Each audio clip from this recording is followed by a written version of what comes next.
Ya Rebahaners, Hozibaz, yang artinya halo Rebahaners, apa kabar?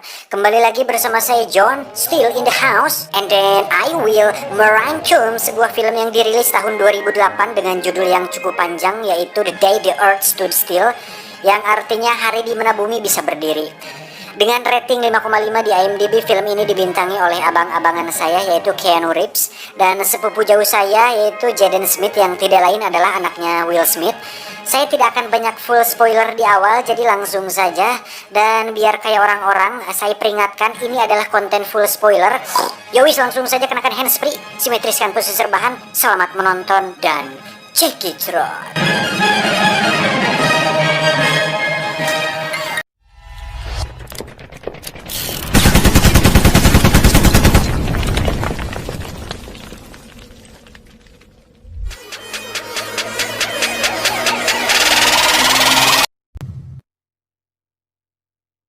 Diawali pada tahun 1928 ketika seorang pendaki gunung tengah membersihkan sepatu esnya di tenda.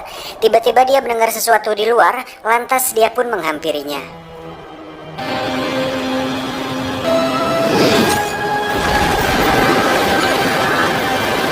Setelah didekati, ternyata itu adalah semacam bola es bercahaya, mirip seperti bola es saat Katara menemukan Aang di film Avatar. Saat si John Wick itu memecahkan bola esnya, terlihat cahaya keluar dan semakin membesar. Hingga saat dia sadar, bola itu sudah menghilang dan terlihat ada bekas luka di punggung tangannya.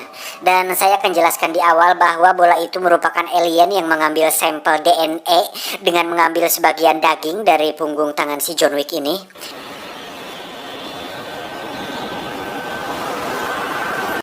Cerita berpindah ke tahun 2008 di mana terlihat ada seorang ahli mikrobiologi bernama Helen. Jupiter, Moon, Callisto, and why? That's all for today. Thank you.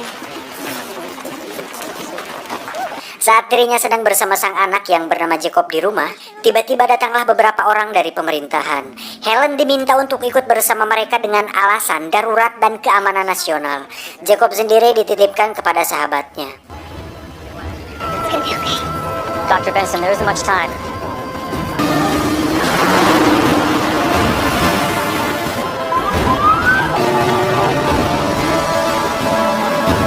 Saat Helen bertanya tentang apa yang terjadi, mereka tidak menjawabnya karena memang tidak tahu.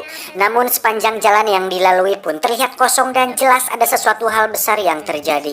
Ma'am, I can't tell you why you're needed because I don't know. Shut down the highway. They shut it down. For what? For us.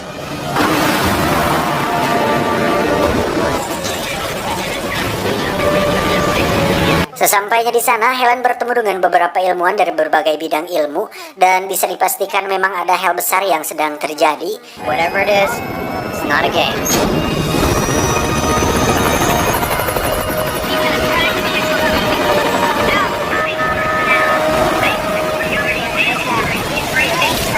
Helen, been a long time. Are you behind us? Yes.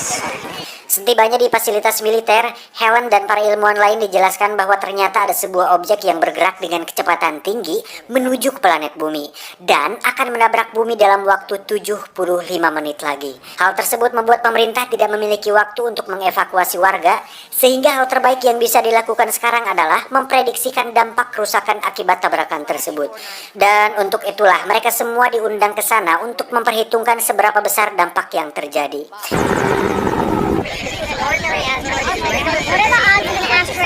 Dan saatnya tiba, ternyata dilaporkan bahwa objek tersebut bergerak melambat dan bisa dipastikan tabrakan akan batal terjadi. Objek tersebut pun terlihat bercahaya, kemudian mendarat tepat di taman kota yang luas sehingga membuat semua orang yang ada di sana kepanikan dan beberapa harus menjadi korban.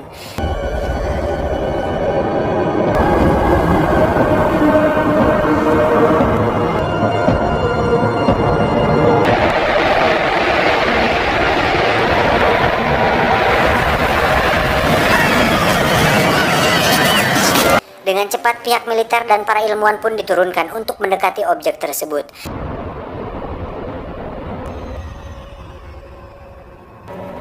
Radiation levels are slightly elevated, but it's not dangerous. Did you feel that?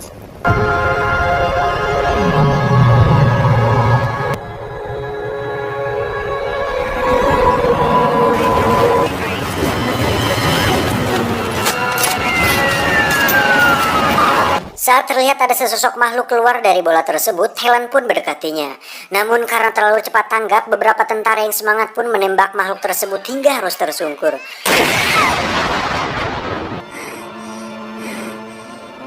Tak lama, makhluk lain keluar dari bola tersebut, dan makhluk yang keluar kali ini berukuran sangat amat besar, seperti makhluk raksasa The Destroyer di film Thor yang pertama.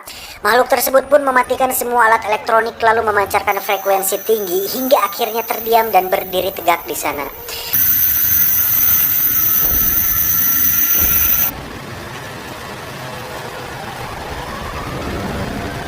Setelah keadaan mulai kondusif, dengan cepat mereka membawa alien yang ditembak tadi ke fasilitas untuk dibawa ke ruang medis. Hingga akhirnya ditemukan fakta bahwa itu hanya sebuah cangkang yang di dalamnya terdapat tubuh seperti manusia. Cangkang tersebut diketahui berupa lemak seperti lemak pada ikan paus yang berfungsi untuk melindungi dan memulihkan tubuh si alien. Dan yang paling luar biasa adalah alien tersebut berkembang dengan cepat dan menjadi sosok pria mirip John Wick yang sudah cukuran. Dan seperti yang kita ketahui di awal bahwa alien yang pada tahun 1928 tahun silam sudah mengambil sampel DNA pria tersebut untuk membuat tubuh organik seperti manusia, dan hasilnya mirip seperti John Wick. Tak lama masuklah Ibu Rokayah yang merupakan utusan dari presiden, menganggap bahwa alien tersebut berbahasa preketek. Ternyata si ibu salah dan menggunakan bahasa Inggris yang normal. Di situ si ibu bertanya mengenai tujuannya datang ke planet bumi, namun sang alien menolak menjawab karena dia hanya mau bicara pada pemimpin dunia, yang seperti kita tahu planet bumi terdiri dari berbagai negara dan pemimpinnya. Dan jika si alien ingin benar-benar menemui pemimpin dunia yang sesungguhnya, maka dia harus bertemu dengan ketua Sunda Empire. Tidak ada pilihan lain, Bu Rokayah pun memerintahkan anak buahnya untuk menyuntiknya dengan obat penenang untuk kemudian diinterogasi secara tertutup.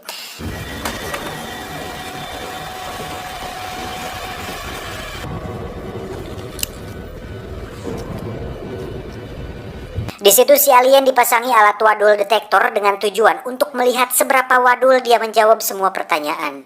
Tetapi yang terjadi benar-benar di luar dugaan. Si alien tersebut ternyata memiliki kemampuan untuk mengendalikan alat elektronik sehingga dia bisa melumpuhkan beberapa penjaga termasuk petugas wadul detektor tersebut. Hingga akhirnya dia bisa keluar dari fasilitas tersebut.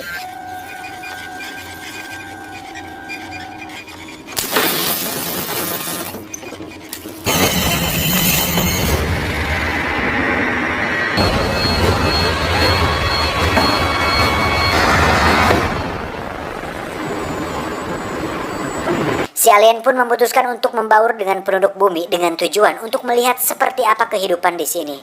Namun karena luka tembak yang belum pulih membuat tubuhnya melemah dan akhirnya tersungkur. Tak diduga, Helen yang kebetulan berada di sana melihat si alien dan langsung membawanya dari sana.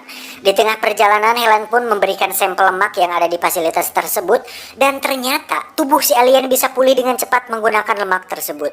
Di sisi lain, pihak militer terus mengusahakan untuk menghancurkan si raksasa, namun dengan teknologi yang jauh lebih canggih dibandingkan peradaban kita, si raksasa mampu mengendalikan pesawat tersebut hingga para militer menyerah. Helen sendiri terlihat disuruh berhenti di sebuah restoran oleh si alien. Di situ, si alien menemui seorang pria tua Cina yang ternyata merupakan salah satu dari ras alien tersebut. Faktanya, mereka, para alien ini adalah teman dari planet bumi. Di mana saat planet bumi sudah sekarat, mereka bertugas untuk membersihkan semua makhluk yang merusaknya. Dan makhluk itu adalah kita semua, para manusia yang suka sekali merusak alam dan sekitarnya. Alien tua ini pun sudah berada di planet bumi sejak 70 tahun yang lalu dan sengaja ditugaskan untuk menyurupai apakah planet bumi dan isinya layak dipertahankan atau tidak. Dan setelah hidup berdampingan selama 70 tahun tersebut, si alien tua ini ternyata melihat bahwa walaupun manusia berperilaku sangat buruk, tetapi kita semua masih punya sisi unik di mana beberapa dari kita berusaha untuk menghentikan kerusakan tersebut dan menyelamatkan bumi sebaik mungkin. Tapi si alien melihat bahwa planet bumi harus dibersihkan dan nampak tak layak untuk dipertahankan. Mendengar hal tersebut, si pria tua alien ini memilih bertahan di bumi dan mati bersama pembersihan tersebut. Di sisi lain, pihak militer pun memutuskan untuk memindahkan si raksasa ke fasilitas rahasia untuk kemudian akan diteliti dan mencari cara bagaimana cara menghancurkannya.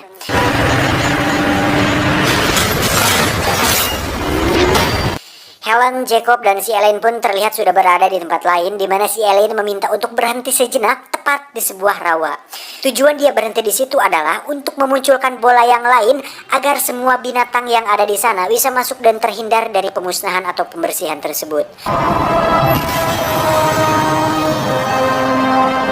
Faktanya, bola tersebut ternyata juga muncul di berbagai tempat di penjuru dunia dan melakukan tugasnya masing-masing. Yang pada akhirnya Burokayah dan tim sadar bahwa bola tersebut berfungsi sebagai sebuah bahtera untuk membawa beberapa makhluk yang layak untuk dipertahankan dan menyisakan manusia untuk dimusnahkan. Dan seperti kisah Nabi Nuh, yang terjadi selanjutnya adalah sebuah bencana yang akan membuat seluruh umat manusia musnah.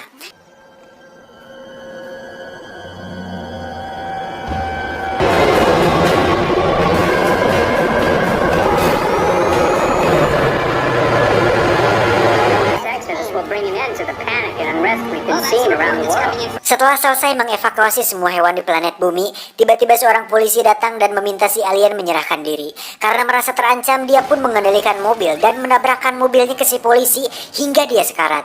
Melihat hal itu, Jeko pun meneriaki si alien karena tak sangka bahwa si alien bertindak sekejam itu. Padahal kalau dipikir kembali, lebih kejaman suami yang meninggalkan istrinya demi wanita lain. Apalagi istrinya sedang hamil. Sungguh kejam kau, Mas. Tega kau, Mas. Apain sih John anjing? Lanjut, namun tak disangka si alien pun menghampiri si polisi dan memulihkannya sehingga si polisi bisa normal kembali.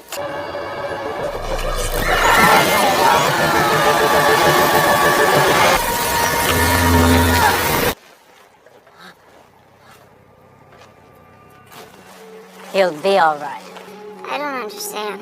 You're gonna kill us all, but you saved him. There's an obstacle. I meant him no harm. Sesampainya di rumah ayah Helen, dia pun melihat berbagai penghargaan berupa Nobel milik ayahnya. Helen pun menjelaskan bahwa ayahnya adalah salah satu orang paling jenius di dunia dan sudah memecahkan berbagai teori dalam bidang ilmu biologis. Saat melihat sebuah papan tulis bertuliskan rumus liar, si alien pun menghampirinya dan menghapusnya. Kemudian menyempurnakan rumus tersebut. Tak lama si ayah pun muncul dan merasa dirinya paling jenius di alam semesta. Si ayah Helen pun menuliskan kembali rumus patennya dan mencoba mengadu kecerdasan dengan si alien. Tetapi pada akhirnya si ayah merasa malu sendiri dan kalah cerdas dari mas-mas alien tersebut.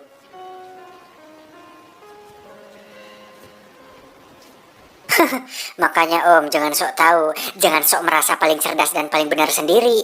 Ingat, di atas langit masih ada atmosfer, di atas yang kuat masih ada Saitama.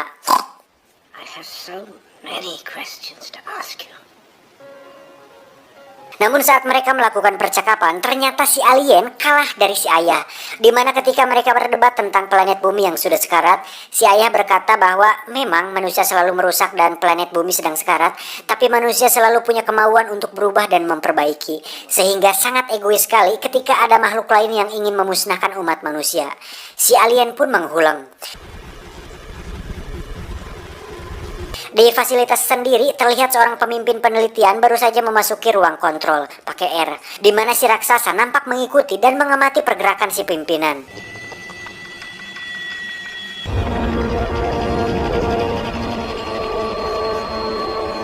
Merasa kesal, si pimpinan pun menyuruh anak buahnya untuk membor si raksasa. Namun hal itu tidak berhasil, bahkan dengan bor yang terbuat dari berlian sekalipun, justru malah bor berliannya yang rusak. Dan seperti yang kita tahu bahwa material terkuat di bumi adalah berlian, dan selain itu kita tidak memiliki yang lebih kuat lagi, kecuali Saitama. Saitama mulu. Oh ya, mungkin bagi kalian yang belum tahu Saitama itu siapa, pasti kalian heran kok si John apa-apa Saitama mulu. Jadi saya jelaskan sedikit ya, jadi agar kalian semua tidak misunderstanding bahwa Saitama itu adalah satu-satunya manusia asli bumi, dimana hanya dialah yang mampu menandingi semua kekuatan di alam semesta kecuali Tuhan. Dan karena itu saya selalu menyebut-nyebut namanya karena memang dibandingkan dengan semua makhluk terkuat yang ada di film, Saitama jauh melebihi kekuatan siapapun yang pernah kita lihat di film manapun. Saitama is number one, the only one. Dan jika kalian penasaran seperti apa sosok Saitama, kalian bisa cek di channel kedua IQ7 Corporation. Linknya ada di deskripsi. Jadi ujung-ujungnya promosi bangsat emang si John. Lanjut, saat mesin bornya sedang diperbaiki, kita akan diperlihatkan kenyataan yang sesungguhnya. Dimana saat di zoom, ternyata bekas kerusakan tersebut bukan karena si raksasa memiliki material yang kuat, melainkan tubuhnya terdiri dari banyak makhluk pemakan material yang dapat menggandakan dirinya. Makhluk tersebut hampir mirip seperti serangga, tapi dengan ukuran mikroskopik. We're good to go.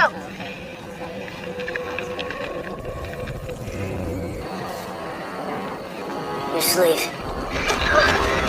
Open the door! Let me out! Let me out!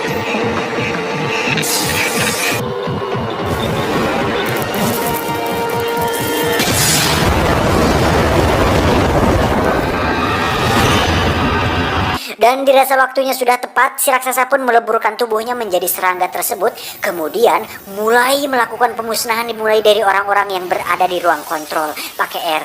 Semua tentara yang berjaga di luar pun harus lenyap tak tersisa oleh para serangga alien tersebut. Wah, lebay bangsat.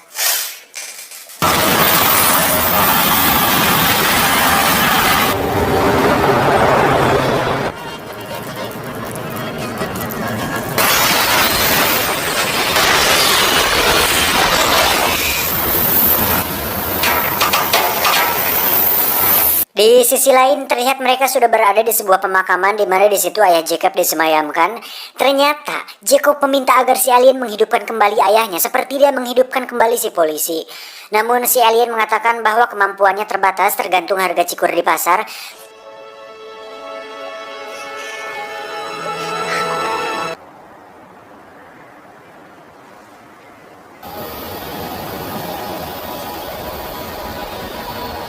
You can't stop it? It would come at a price. Please, just give us a chance. Mengetahui pemusnahan sudah dimulai, mereka pun segera naik mobil dan menuju ke taman. Saat akan menuju ke bola tersebut, tiba-tiba mobil mereka meledak karena menginjak ranjau bom yang ditanam oleh para tentara.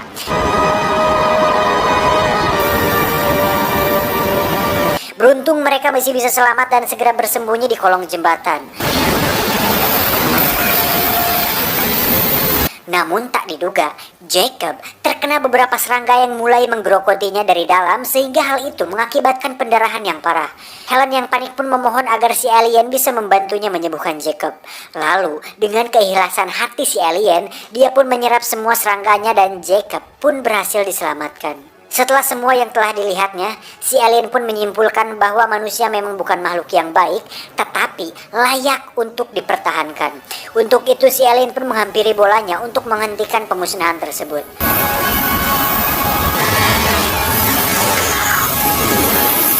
Alhasil semua serangga pun mati dan bumi masih bisa diselamatkan walaupun dengan resiko semua alat elektronik dan listrik mati.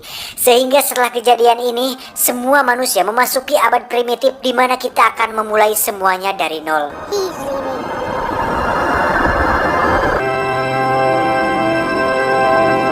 Tamat, ending yang sangat Membagongkan. Secara keseluruhan konsepnya sangat keren, tema yang diusung juga terasa sekali pesan-pesan moralnya.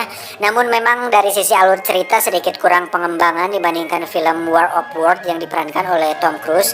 Walaupun mengusung konsep yang sama di mana ada alien yang datang ke bumi terus ingin melakukan pemusnahan, tapi film ini memang tidak banyak dan tidak semenarik War of Worlds. Tapi sekali lagi filmnya cukup menghibur dan cukup memberi edukasi bahwa manusia harus lebih peduli pada alam, karena jika tidak maka akan ada alien jadu atau preketek yang bisa setiap saat datang dan memusnahkan umat manusia. Untuk itu tanamlah pohon, buanglah sampah pada tempatnya, kurang-kurangin ngerokok, dan semoga kalian semua sehat. Goodbye everybody and see you tomorrow, tonight, and forever everyday. Pepes ikan megalodon. I love you.